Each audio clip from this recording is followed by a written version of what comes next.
অভিশপ্ত শয়তান থেকে আল্লাহর কাছে আশ্রয় চাই। পরম করুণাময় আল্লাহর নামে শুরু করছি। গত ভিডিওতে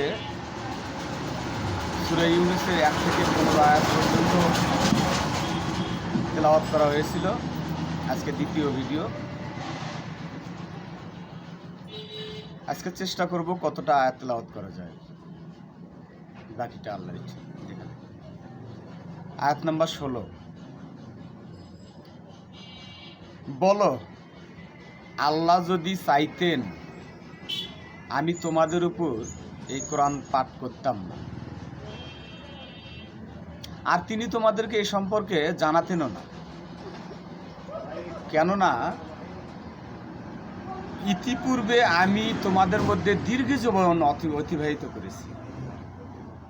তবে কি তোমরা বোঝো না? রাসূলকে দিয়ে আল্লাহ এখানে বলাচ্ছেন, তুমি বলে দাও আল্লাহ যদি চাইতেন আমি রাসূল তোমাদের সামনে এই আল্লাহর কোরআন পাঠ করতাম না,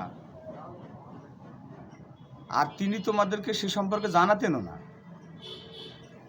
আর রাসূল এও বলতেছেন ইতিপূর্বে আমি 40টি বছর, এই যে এত বছর দীর্ঘ জীবন অতিবাহিত করেছি তোমাদের মাঝে, কই এভাবে তো আমি বলিনি যে আমার কাছে আল্লাহর কিতাব এসেছে, আমার কাছে আল্লাহর আয়াত এসেছে।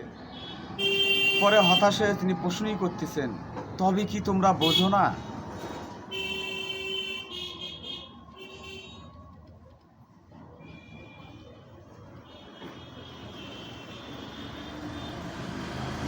আয়াত 17। অতএব যে আল্লাহর উপর মিথ্যা রটায় বা মিথ্যা রচনা করে অথবা তার আয়াত সমূহকে মিথ্যা বলে, তার চেয়ে বড় জালিম আর কে আছে? নিশ্চয়ই অপরাধীরা সফল হবে না। এই যে অপরাধীরা সফল হবে না, এটা কোথায় সফল? এই আয়াত অস্বীকার করার কারণে দুনিয়াতে ঠিকই সফল হবে, সমস্যা নেই। এই সফলতা দুনিয়ার সফলতা না, এই সফলতা হচ্ছে আখিরাতের সফলতা। যেহেতু আল্লাহ তাআলা এই কোরআন মানা এবং না মানার যে শাস্তি, এই শাস্তি আল্লাহ নিজের হাতে দিবেন। তাই যারা অস্বীকার করলো তারা এই দুনিয়ায় সফল হলেও কিয়ামতের দিন তারা সফল হবে না। আয়াত 18। আর তারা আল্লাহ ছাড়া এমন কিছুর ইবাদত করছে যা তাদের ক্ষতি করতে পারে না এবং উপকারও করতে পারে না। এখন মানুষ আল্লাহকে ছেড়ে দিয়ে পীর, গাউস কুতুম, অলি, আউলিয়া, হুজুর, নবী, রাসূল, তাদের সম্পর্কে এমন একটা ধারণা পোষণ করা হয়েছে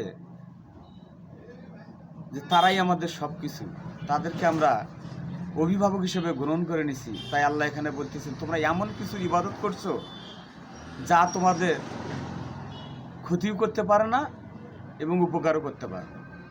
আর তারা বলে, যারা অস্বীকার করে তারা বলে এরা আল্লাহর নিকট থেকে আমাদের সুপারিশকারী। আমরা কতইবার না আমাদেরকে শেখানো হয়েছে, কত উচ্চ ধারণাই না আমাদেরকে দেওয়া হয়েছে, অমুক পীর বাবা সুপারিশ করে নিয়ে যাবে, অমুক নবী, অমুক রাসূল, অমুক মাওলানা হাফেজ আমাদেরকে সুপারিশ করে নিয়ে যাবে। আল্লাহ এখানে বলতেছেন আর তারা বলে এরা আল্লাহর নিকট সুপারিশকারী। বলো তোমরা কি আমাকে, আল্লাহকে, আসমান ও জমিনে থাকে এমন বিষয়ে সংবাদ দিচ্ছ যেই বিষয়ে আমি জানি না? আল্লাহ বলতেছেন তোমরা কি আসমান ও জমিনে থাকা এমন বিষয়ে সংবাদ দিচ্ছ যা তিনি জানেন না? তিনি পবিত্র, তিনি মহান, এবং তারা যা শরীক করে তা থেকে অনেক উপরে। আমরা একজন রাসূলকে শরীক করি, রাসূলকে সৃষ্টি না করলে দুনিয়ায় সৃষ্টি করা হতো না। রাসূল সিজদায় পড়ে থাকবে, ৭০,০০০ বার বলা হবে প্রিয় হাবিব তুই মাথা উঠাও। এগুলো সৃষ্টি, আমরাও সৃষ্টি, আর উনি হচ্ছে আল্লাহ হচ্ছে স্রষ্টা। আর সৃষ্টি আর স্রষ্টার মাঝে অনেক তফাৎ। তাই আল্লাহ এখানে বলতেছেন তোমরা যা শরীক করো তা থেকে তিনি অনেক ঊর্ধ্বে। আয়াত নাম্বার 18, আর মানুষ তো এক উম্মতি ছিল। আয়াত নাম্বার 19, আর মানুষ তো এক উম্মতি ছিল, পরে তারা বিভক্ত হয়ে পড়ল। আর তোমাদের রবের পক্ষ থেকে বাণী বিগত না হলে, মানে বাণীকে যদি ঢাকায় না রাখতো, বাণীকে যদি কি বলবো গোপন না রাখতো, তাহলে তাদের মধ্যে মীমাংসা হয়ে যেত, যা নিয়ে তারা মতবিরোধ করে। আমরা এখন কি নিয়ে মতবিরোধ করি? আমরা শিয়া, আরেক দল সুন্নি, আরেক দল আহলে হাদিস, আরেক দল খ্রিস্টান, আরেক দল হিন্দু। যদি আল্লাহর এই কিতাবটা যদি মানুষ গোপন করে না রাখতো, তাহলে আল্লাহ নিজেই বলতেছেন তাদের মধ্যে মীমাংসা হয়ে যেত, যা নিয়ে তারা মতবিরোধ করে। আর তারা বলে, আয়াত নম্বর 20, আর তারা বলে তাদের রবের পক্ষ থেকে তার উপর কোনো নিদর্শন নাজিল করা হয় না কেন? অস্বীকারীরা বলতেছে রাসূলকে যে তোমার উপর তো কোনো নিদর্শন নাজিল হয় না, আমরা কেন মানি? আল্লাহ বলতেছেন বলো, গায়েবের জ্ঞান তো কেবল আল্লাহরই। আল্লাহ বলতেছেন বলো, গায়েবের জ্ঞান তো কেবল আল্লাহরই। গায়েবের জ্ঞান যদি শুধু আল্লাহরই হয়, তাহলে আমরা কিভাবে বলি, কিভাবে আমরা ভবিষ্যৎ নিয়ে চিন্তা করি যে আমাকে রাসূল সাফায়েত করে নিয়ে যাবে? রাসূল বলে গেছেন দুনিয়া অমুক দিন শেষ জামানা আসবে। রাসূল এই জানতো ওই জানতো। এখানে বলা হচ্ছে, রাসূলকে দিয়ে বলানো হচ্ছে যে বলো, গায়েবের জ্ঞান তো কেবল আল্লাহরই, আমি কিভাবে নিদর্শন নিয়ে আসবো? অতএব তোমরা অপেক্ষা করো। আল্লাহ বলতেছেন অতএব তোমরা অপেক্ষা করো, আমিও তোমাদের সাথে অপেক্ষায় রয়েছি। আল্লাহর সিম্পল কথা, খুব শান্ত মাথায়। তোমরা অপেক্ষা করো, আমিও তোমাদের সেই অপেক্ষায় আছি যে কিয়ামতের দিনের জন্য তোমরা অপেক্ষা করতেছো।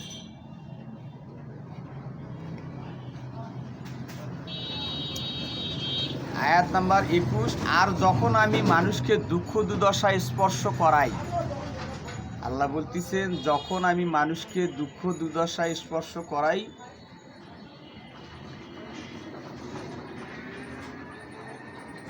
এবং তারপর রহমতের স্বাদ আস্বাদন করাই, মানে রহমত দেই, তখন তারা আমার আয়াতসমূহের ব্যাপারে কূটকৌশলের আশ্রয় নেয়। যখন আপনি একটা বিপদে পড়ছেন, আল্লাহর কাছে দোয়া করতেছেন, আল্লাহ এই বিপদ থেকে রক্ষা করলে আমি 5,000 টাকা গরিব মানুষকে দান করব। আল্লাহ আপনার বিপদটা রক্ষা করে দিলেন। আপনি এখন এসে কূটকৌশলের আশ্রয় নিচ্ছেন কি, যে দেখি টাকা হোক তারপরে দেব, টাকাই তো আমার হচ্ছে না, আর আমি তো সেটা বিপদের সময় বলে দিছি, এখন কি সেটা করা সম্ভব? মানে বিপদ পার হওয়ার সাথেই যখনই আল্লাহ তাকে এই বিপদ থেকে রহমতে ফিরে নিয়ে আসেন, তখনই তারা বলে বিভিন্ন, মানে এই আল্লাহ যে বলছে যে আমার অকৃতজ্ঞ হয়েও না, তারা বিভিন্ন ব্যাপারে কূটকৌশলের আশ্রয় নেয়। বলো, আল্লাহ বলতেছেন রাসূলকে যে বলো, আল্লাহ কৌশলকারী হিসেবে অধিক দ্রুত। তোমরা যত কষ্ট করি, যত দীর্ঘদিন পরিকল্পনা করি, তোমরা কোনো কূটকৌশল তৈরি করো, আল্লাহ বলতেছেন আমি কূটকৌশলের সবচেয়ে দ্রুতকারী। তোমাদের মুহূর্তের মধ্যে আমি একটা কূটকৌশল তৈরি করে সেটা ভেনিশ করে দিতে পারি। নিশ্চয়ই আমার ফেরেশতারা তোমাদের কূটকৌশল লিখে রাখে। আল্লাহ বলতেছেন তোমরা যে কূটকৌশল করো সেটা আমার ফেরেশতারা লিখে রাখে। আয়াত নাম্বার 22, তিনিই তোমাদেরকে জলে ও সমুদ্রে ভ্রমণ করান, এমনকি যখন তোমরা নৌকায় থাকো, আর তা থেকে তাদেরকে নিয়ে চলতে থাকে অনুকূল হাওয়ায়। যখন আমরা নৌকায় চলতে থাকি, অনুকূল অবস্থায় যখন থাকি, আল্লাহ বলতেছেন যখন তারা অনুকূল অবস্থায় থাকে এবং তারা তা নিয়ে আনন্দিত হয়, এ সময় তাকে পেয়ে বসে ঝড়ো হাওয়া, আর চারিদিক থেকে ধেয়ে আসে তরঙ্গ, এবং তাদের নিশ্চিত ধারণা যে তাদেরকে পরিবেষ্টন করা হয়েছে। তারা এখন মনে করতেছে আল্লাহ আমাদেরকে বিপদ পরিবেষ্টন করে ফেলছে, এই মুহূর্তে এখন তুমি ছাড়া। তখন কি করে? তখন তারা আল্লাহকে ডাকতে থাকে, তার জন্য দিনকে একনিষ্ঠ করে, আল্লাহ তোমার দিন ছাড়া সত্য নাই, তোমার দিনই আমি একমাত্র মানি, আজকে থেকে আর কোনো দিন তোমার দিনের বাইরে যাব না, একনিষ্ঠ করে। যদি আপনি এ থেকে তাদেরকে নাজাত দেন, আল্লাহ বলতেছে যদি আমি এ থেকে তাদেরকে উদ্ধার করি, তাহলে আমরা অবশ্যই কৃতজ্ঞদের অন্তর্ভুক্ত হব। তারা বলে এই থেকে যখন আমি তাদেরকে, আল্লাহ বলতেছেন আমি তাদেরকে যখন উদ্ধার করি, তখন তারা বলে আমরা অবশ্যই কৃতজ্ঞদের অন্তর্ভুক্ত হব।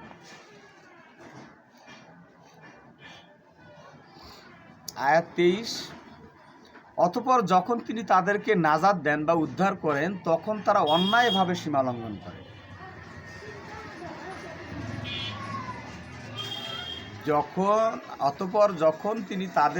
যখন আল্লাহ তাদেরকে উদ্ধার করেন, তখন তারা অন্যায়ভাবে জমিনে এমনভাবে চলাফেরা করে, মনে হয় যেন তারা বিপদেই পড়েনি, আল্লাহকে ডাকেইনি, সেই দিনের বিপদের কথা তাদের মনেই নেই।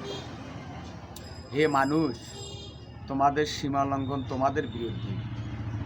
তোমরা সীমা লঙ্ঘন করলেও আল্লাহর কিছু যায় আসে না, তোমরা ধৈর্য ধারণ করলেও আল্লাহর কিছু যায় আসে না। এই যে ধৈর্য ধারণ করলে মানুষেরই উপকার, সীমা লঙ্ঘন করলে মানুষেরই আযাব। হে মানুষ, তোমাদের সীমা লঙ্ঘন তোমাদের বিরুদ্ধেই, এসব কিছু দুনিয়ার ভোগ, অতঃপর আমার নিকট তোমাদের ফিরে আসতে হবে। সুতরাং যখন আমি তোমাদের কৃতকর্ম সম্পর্কে জানাবো, তোমরা চলে এসো আমার সামনে, যখন তোমরা আসবা আমি তোমাদেরকে যখন সামনে পাবো, তখন তোমাদের কৃতকর্ম যে কাজ করেছো সেই সম্পর্কে জানাবো। আয়াত 24, নিশ্চয়ই দুনিয়ার জীবনের তুলনা তো পানির ন্যায়। আল্লাহ বলতেছেন দুনিয়ার যে জীবন, এই জীবনটা তো পানির মতো,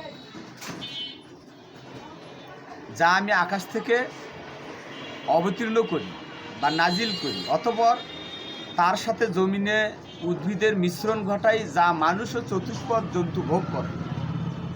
অবশেষে যখন জমিন শোভিত ও সজ্জিত হয় এবং তার অধিবাসীরা মনে করে জমিনে উৎপন্ন ফসল করায়ত্ত করতে তারা সক্ষম, তখন তাতে রাতে কিংবা দিনে আমার আদেশ চলে আসে, অতঃপর আমি সেগুলোকে বানিয়ে দেই সেই কর্তৃত্ব ফসল, মনে হয় গতকালে ওখানে কিছু ছিল না। এভাবে আমি চিন্তাশীল লোকদের জন্য নিদর্শন সমূহ বিস্তারিতভাবে বর্ণনা করি। এই যে আল্লাহ অনেক প্রকারের উদাহরণ দিলেন যে দুনিয়ার জীবন পানির মতো, কোন পানির মতো, যেই পানিটা আমি আকাশ থেকে নাজিল করি, অতঃপর জমিনের সাথে মিশিয়ে উদ্ভিদ তৈরি করি, যা মানুষের চতুষ্পদ দুনিয়ায় ভোগ করে। অবশেষে যখন জমিন শোভিত ও সজ্জিত হয় এবং তার অধিবাসীরা মনে করে জমিনে উৎপন্ন ফসল তারা করায়ত্ত করতে সক্ষম হয়েছে, তখন তাতে রাতে কিংবা দিনে আমার আদেশ চলে আসে, অতঃপর আমি সেগুলোকে বানিয়ে দিই কর্তৃত্ব ফসল, মানে ব্যবহারের উপযোগী ফসল আমি বানিয়ে দিই, মনে হয় গতকালে এখানে কিছু ছিল না। এভাবে আমি চিন্তাশীল লোকদের জন্য নিদর্শন সমূহ বিস্তারিতভাবে বর্ণনা করি। আয়াত 25, আর আল্লাহ শান্তির আবাসের দিকে আহ্বান করেন। আল্লাহ কোন দিকে আহ্বান করেন? শান্তির আবাসের দিকে, এবং যাকে ইচ্ছা হিদায়াত দান করেন সরল পথের দিকে। আল্লাহ যদি কাউকে ইচ্ছে না করেন যে আমি ওকে সরল পথে নেব, আল্লাহ অবশ্য কোরআনে বলে দিয়েছেন আমি কাকে সরল পথে নেওয়ার জন্য ইচ্ছা করি, তার ক্যারেক্টার কি সেটা কোরআনে বলে দেওয়া আছে। এখন আপনি হয়তো চিন্তা করতেছেন যাকে ইচ্ছা করে আল্লাহ তাকে হিদায়াত দেন, আমাকে তো ইচ্ছা করেনি, আমি তো হিদায়াত পাইনি। না, কোরআনে বলে দেওয়া আছে আল্লাহ কাকে ইচ্ছা করেন। তো যাকে ইচ্ছা করেন আল্লাহ সে তাকেই হিদায়াত দেন। তাহলে আমি কিভাবে একজনকে চাপ দিয়ে বলি তুমি হিদায়াত প্রাপ্ত নও, আমার কথা শোনো, আমার কথায় তুমি হিদায়াত নিয়ে আসো? আসলে ধর্ম নিয়ে এই আল্লাহর কথাটা নিয়ে জোর জবরদস্তির কিছু নেই। আল্লাহ এই আয়াত দেখলে আল্লাহ যাকে ইচ্ছে করেন তাকে সরল পথের দিকে আহ্বান করবেন ইনশাল্লাহ। আয়াত নাম্বার 26, যারা ভালো কাজ করে তাদের জন্য রয়েছে শুভ পরিণাম এবং আরও বেশি। এখানে স্পষ্ট করে কোনো ইবাদতের কথা উল্লেখ না করেও সরাসরি বলা হচ্ছে যারা ভালো কাজ করে, অর্থাৎ নিজের কর্মকে সংশোধন করে ভালোর দিকে নিয়ে যায়, তাদের জন্য আল্লাহ বলতেছে রয়েছে শুভ পরিণাম, অর্থাৎ জান্নাত এবং আরও বেশি। আর ধুলো মলিনতা ও লাঞ্ছনা তাদের চেহারাগুলোকে আচ্ছন্ন করবে না। কোনো প্রকার ময়লা, কোনো প্রকার লাঞ্ছনা তাদেরকে চেহারাগুলোর মধ্যে ফুটে উঠবে না, তাদের চেহারাকে আচ্ছন্নই করতে পারবে না। তারাই হবে জান্নাতবাসী। তারা তাতে স্থায়ীভাবে থাকবে। আল্লাহ লাস্টে বলে দিচ্ছেন তারা তাতে স্থায়ী হবে। আয়াত 27, আর যারা মন্দ উপার্জন করবে প্রতিটি মন্দের প্রতিদান হবে তারই অনুরূপ। তুমি যে মন্দ আমল করবা বা মন্দ কাজ করবা, আল্লাহ বলতেছেন প্রতিটি মন্দ কাজের প্রতিদান তারই অনুরূপই হবে। সমস্যা নেই, আল্লাহ জুলুমকারী না, আল্লাহ জুলুম করেন না। আর লাঞ্ছনা তাদেরকে আচ্ছন্ন করবে, লাঞ্ছিত জীবন নিয়েই তাদেরকে বেঁচে থাকতে হবে। আল্লাহর পাকড়াও থেকে তাদের কোনো রক্ষাকারী থাকবে না। আমরা তো ইনশাল্লাহ চিন্তা করে নিয়ে আসি আমাদেরকে অমুক রক্ষা করবে, অমুক পীর রক্ষা করবে, অমুক নবী রক্ষা করবে, অমুক রাসূল রক্ষা করবে। যাই হোক, আল্লাহ এখানে সরাসরি বলে দিচ্ছেন আল্লাহর পাকড়া থেকে তাদের কোনো রক্ষাকারী নেই। যেন অন্ধকার রাতের এক অংশ দিয়ে তাদের চেহারাগুলোকে ঢেকে দেওয়া হয়েছে। তাদের চেহারার এক অংশকে রাতের অন্ধকার দ্বারা ঢেকে দেওয়া হয়েছে। তারাই আগুনের অধিবাসী, তারা তাতে স্থায়ী হবে। এই যে আমাদেরকে বলা হয়, সূরা ইউনূসের 27 নম্বর আয়াত আমাদেরকে স্পষ্ট করে বলতেছেন, আমাদের আজ পর্যন্ত আলেম ওলামা থেকে শুরু করে ধর্মীয় শিক্ষক যারা সেজেছিলেন এতদিন, এখনও যারা সেজে আছেন, তারা আমাদেরকে বলছিলেন আমরা কিছুদিন জাহান্নাম খাটার পরে আমরা জান্নাতে যাব। কই, এখানে আল্লাহ বলতেছেন তারাই আগুনের অধিবাসী, তারা তাতে স্থায়ী হবে, চিরস্থায়ী হবে। সূরা ইউনূস আয়াত 28, আর যেদিন আমি তাদের সকলকে একত্র করব। কোথায় একত্রিত করা হবে? আল্লাহ বলতেছেন আর যেদিন আমি তাদেরকে সকলকে একত্র করব, অতঃপর যারা শিরক করেছে। শিরক এক জিনিস আর কাফের আর এক জিনিস। কাফের হচ্ছে অস্বীকারী, শিরক হচ্ছে আল্লাহকে মানে তার সাথে আরেকজনকে মানে। তাই আল্লাহ বলতেছেন আর যেদিন আমি তাদের সকলকে একত্র করব, অতঃপর যারা শিরক করেছে তাদেরকে বলবো থামো। কাকে থামতে বলবে? তোমরাও তোমাদের শরীকরা দাঁড়াও, থামো। অতঃপর আমি তোমাদের মধ্যে বিচ্ছেদ ঘটাবো। হ্যাঁ, আজকে বিচ্ছেদ ঘটাবে। যারা শরিক করত, যাদেরকে নিয়ে শরিক করত, দুই দলের মধ্যে বিচ্ছেদ ঘটাবে। কি বলে? আর তাদের শরিকরা বলবে তোমরা তো আমাদের ইবাদত করতে না। হ্যাঁ, রাসূল এসে বলবে না, আমি তোমাদেরকে আমার ইবাদত করতে বলিনি। ওই মুসা নবীর যে ইবাদত করে, মুসা নবী এসে বলবে না, আমি তোমাদেরকে ইবাদত করতে বলিনি। ঈসা নবীকে আল্লাহর ছেলে মনে করে, ঈসা নবী এসে বলবে না, আমি তোমাদেরকে ইবাদত করতে বলিনি, তোমরা তো আমার ইবাদতই করতে না, আর আমি তো তোমাদেরকে বলিনি। সুতরাং আল্লাহ আমাদেরও তোমাদের মধ্যে সাক্ষী হিসেবে যথেষ্ট। কারণ আল্লাহ জানে যে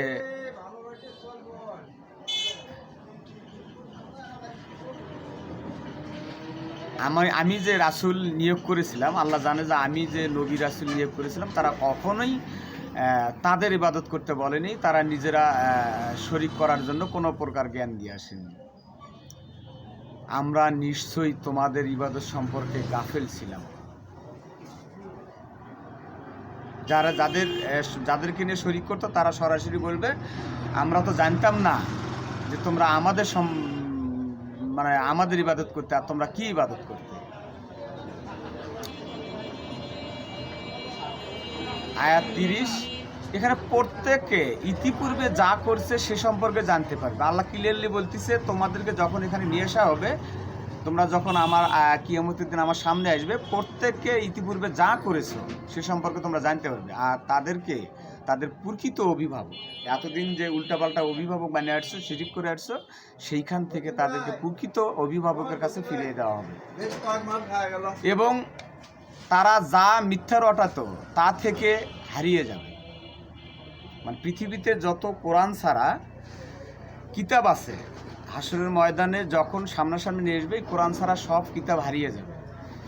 জি, ধন্যবাদ সবাইকে। আজকে সূরা ইউনূসের 30 আয়াত পর্যন্ত আলোচনা করা হলো। সালামুন আলাইকুম।